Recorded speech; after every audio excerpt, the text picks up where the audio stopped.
Oi, galerinha, sejam muito bem-vindos a mais uma aula de História. Eu sou o professor Lucas Gadelha e essa é a nossa aula para o nono ano do ensino fundamental. E a aula de hoje é uma aula bem especial porque a gente vai falar de um conteúdo que faz parte do que a gente está vivendo atualmente. Estamos em novembro, é o mês considerado o mês do Orgulho Negro. A gente, no dia 20 de novembro, é comemorado o Dia da Consciência Negra. E aí hoje a gente vai falar um pouquinho sobre o que é essa consciência negra e qual a importância dela para a nossa vida em sociedade, certo? Então vamos lá, observem aí. Consciência negra. A consciência negra é uma expressão que designa a percepção histórica e cultural que os negros têm de si mesmos. Também representa a luta dos negros contra a discriminação racial e a desigualdade social. Aí tem uma imagem aí do dia 20 de novembro, que é o Dia da Consciência Negra. Lembrar a resistência do povo negro para avançar na luta por uma sociedade livre de toda forma de opressão.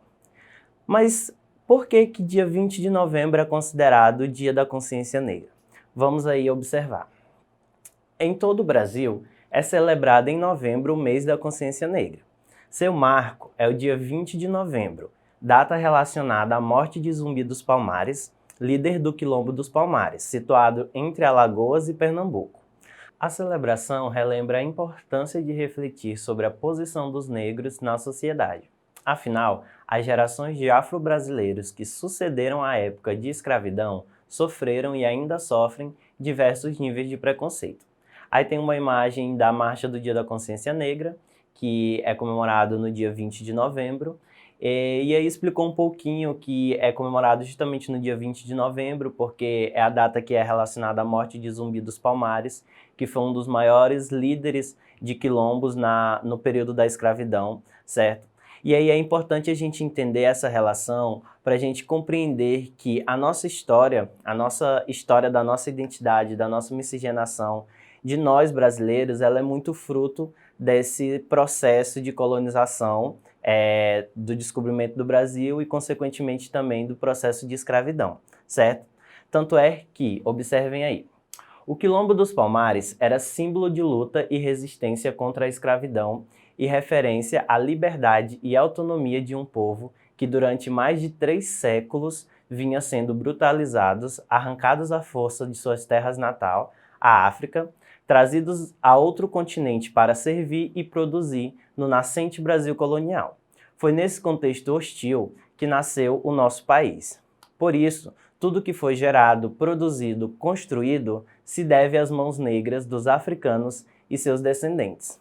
É até importante ressaltar isso, porque muitas vezes a gente fala que nós somos descendentes de africanos, mas a gente não entende o processo de descendência. Porque não foi uma coisa simples que chegaram na África e falaram, vamos para o Brasil, e os africanos vieram para o Brasil e como migrantes e passaram a morar aqui.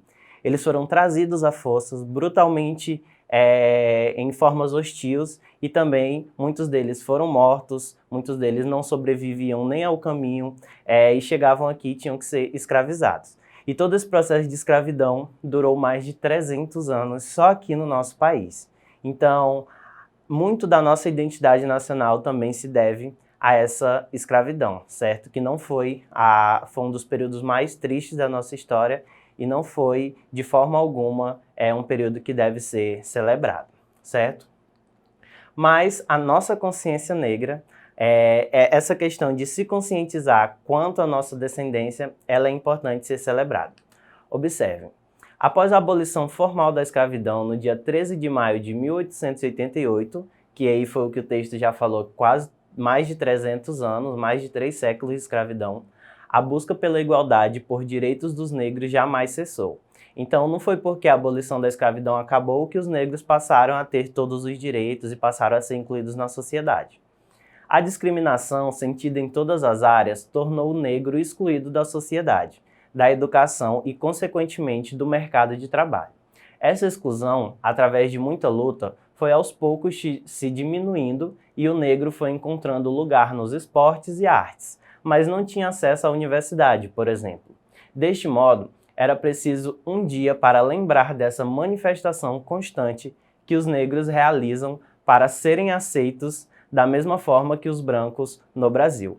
Então, muitas vezes, ainda mais em torno de todos esses debates que surgem em redes sociais, na internet, muita gente meio que fala, mas por que tem que existir uma consciência negra? Por que não existe uma consciência humana?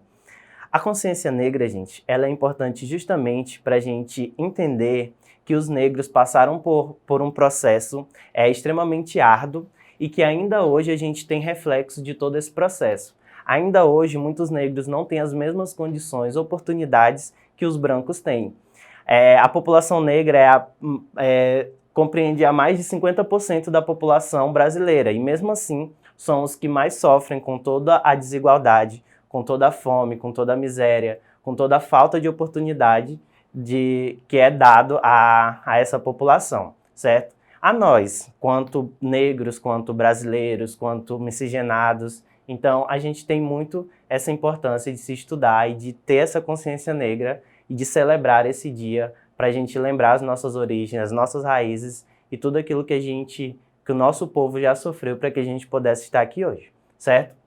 Então não foi um processo fácil, mesmo após a abolição da escravidão, os negros ainda não tinham condições de vida, eles não tinham para onde ir, não tinham onde morar, não tinham onde viver, não tinham o que comer, porque pensem, eles viviam escravizados lá nas senzalas e aí a abolição chegou, mas tá, eles vão para onde?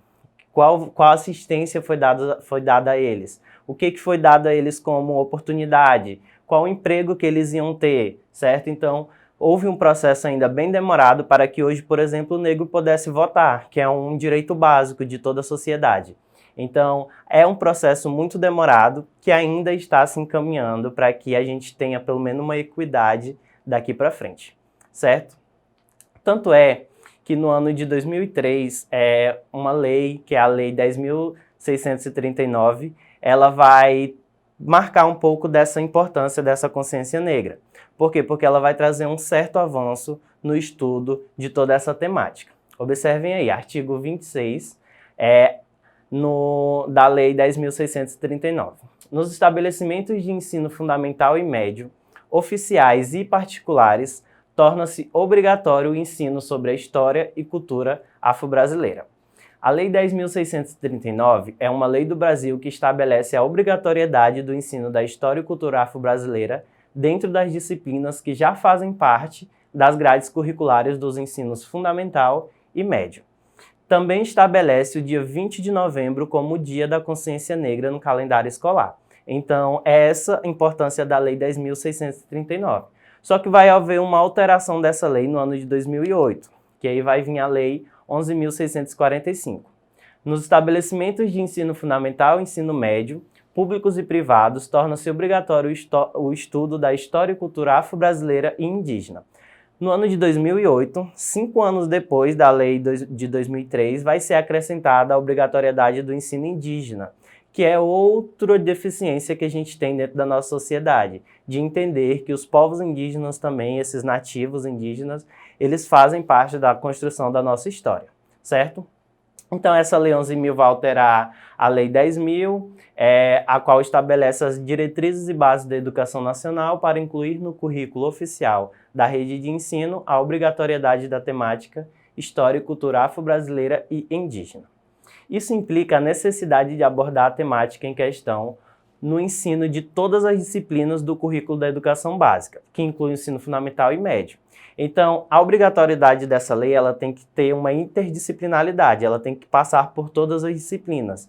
Então, não é só o professor de história que tem que falar sobre a história da cultura afro-brasileira e indígena, o professor de matemática, o professor de ciências, o professor de religião, todos eles vão trabalhar de forma direta ou indireta essa temática dentro de sala de aula, certo? Ou também com projetos, enfim, diversos meios a gente tem para trabalhar essa temática. Mas qual é o principal objetivo dessa lei? Observe. O objetivo de ambas as leis é combater o racismo no país, ao acentuar a participação de negros e índios na construção da nossa identidade nacional. E o que é identidade nacional? O que é a nossa identidade nacional?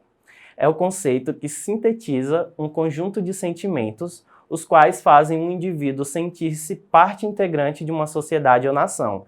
Então, é o sentimento de pertencimento, certo? É aquilo que a gente estudou lá no 8º ano da distinção do que é nação e do que é Estado. Então, essa identidade nacional é o que faz a gente se sentir parte de uma nação, certo? Então, o objetivo principal da lei é combater o racismo no nosso país. Mas, afinal, o que é o racismo? Observe. O racismo é a crença em que uma raça, etnia ou certas características físicas sejam superiores a outras. Mas, professor, o que é raça? Por que existe essa distinção de raça? Não somos todos humanos? Gente, a gente tem que entender uma coisa. Biologicamente, só existe uma raça, que é a raça humana, certo? Só que socialmente, há sim distinção de como que essas raças elas se dividem dentro da sociedade. Principalmente porque esse conceito tanto de raça quanto de racismo vai ser criado pelos brancos para poder distinguir eles do resto da população negra, certo? Então a gente tem sim socialmente essa distinção de raças. Tem os pretos, os pardos, os brancos. E no Brasil, essa distinção parte de uma autodeclaração. Então você se autodeclara branco, ou se autodeclara preto, ou se autodeclara pardo. Ninguém pode chegar para você e dizer, não, você é branco, não, você é preto, não, você é pardo. Isso é uma questão de autodeclaração, certo? Você se autodeclara parte de uma raça. Mas o racismo, gente, ele parte dessa princípio de, principalmente todas essas questões que a gente já viu, de que o branco sempre suprimiu o negro, certo? Por isso que houve essa necessidade de se criar uma lei que combata o racismo. Observem aí. Antes de falar de racismo, devemos nos atentar para uma distinção conceitual importante. Racismo, discriminação e preconceito não são exatamente a mesma coisa. Preconceito é um julgamento sem conhecimento de causa, ou seja, julgar algo ou alguém antes de conhecer.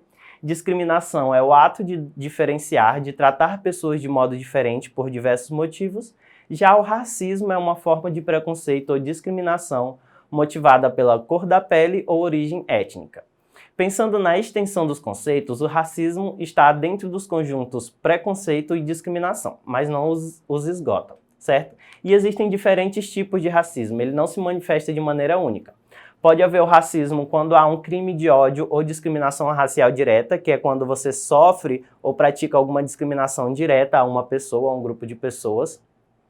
Existe o racismo quando de forma institucional, que é aquele racismo que acontece, por exemplo, com a segregação dos negros lá nos Estados Unidos, onde eles eram separados dos brancos, o próprio apartheid na África. Então é um exemplo de racismo institucional.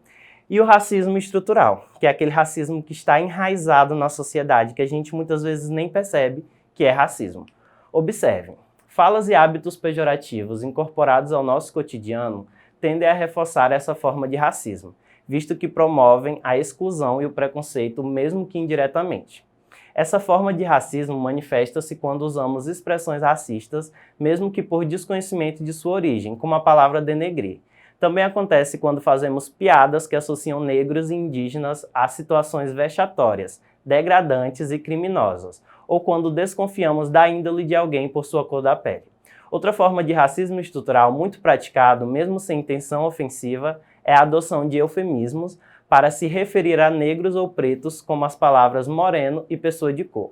Essa atitude evidencia um desconforto das pessoas em geral ao utilizar as palavras negro ou preto, pelo estigma social que a população negra recebeu ao longo dos anos. Porém, ser negro ou preto não é motivo de vergonha. Pelo contrário, deve ser encarado como motivo de orgulho, o que derruba a necessidade de suavizar as denominações étnicas com eufemismos.